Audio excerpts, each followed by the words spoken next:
My voice is like slowly approaching normal. Okay. So, Mamadi Diakite was traded for Ziaire Williams and a second round pick. So, Grizzlies basically salary dump Ziaire Williams and a second round pick for Mamadi Diakite, who will just, I believe, straight up be cut because it's a minimum contract. So, it doesn't actually count against the cap. That's something you guys should learn. Minimum contracts, veteran minimums, rookie minimums, just any type of minimum contract does not account against the cap. Now, the plan for Memphis, they re-signed Luke Kennard, who they had declined the team option, and they're going to probably bring him back on a 3-year, whatever, partial mid-level exception. I wouldn't be surprised if it's like a 3-year, maybe it's a 2-year, but I do believe it's just something part of the mid-level exception that gives them a bit of flexibility, it allows them to save some money. Good move in my opinion, for the Grizzlies and for the Nets. Now you're thinking, why for the Grizzlies? Ziaire Williams wasn't going to do anything. Was not going to do anything. I'm sorry. He was going to be a non-contributor on this team. He was just going to be taking up a roster spot. Luke Kennard was more of a priority to keep than Ziaire Williams. Now, Brooklyn, on the other hand, also wins this deal. You're thinking, why?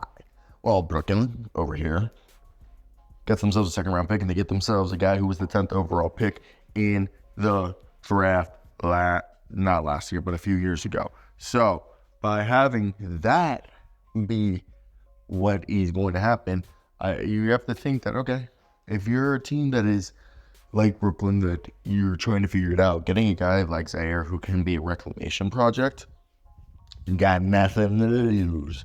What do I mean by that? Legitimately, you got nothing to lose. He's a guy that, if it works out, best case scenario, he could be a role player. I really don't know what to tell you guys about Ziaire.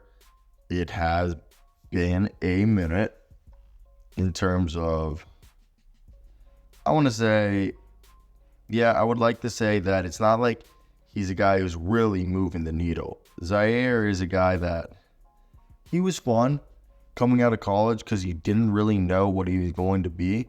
But at the same time, he was always an all or nothing guy. His frame, you were hoping he was going to get better. He's going to need, like, if he could become a shooter, we thought he could be this 6'8" guy who had some athleticism with twitch to it. But the problem is that there was two ways that if he could translate.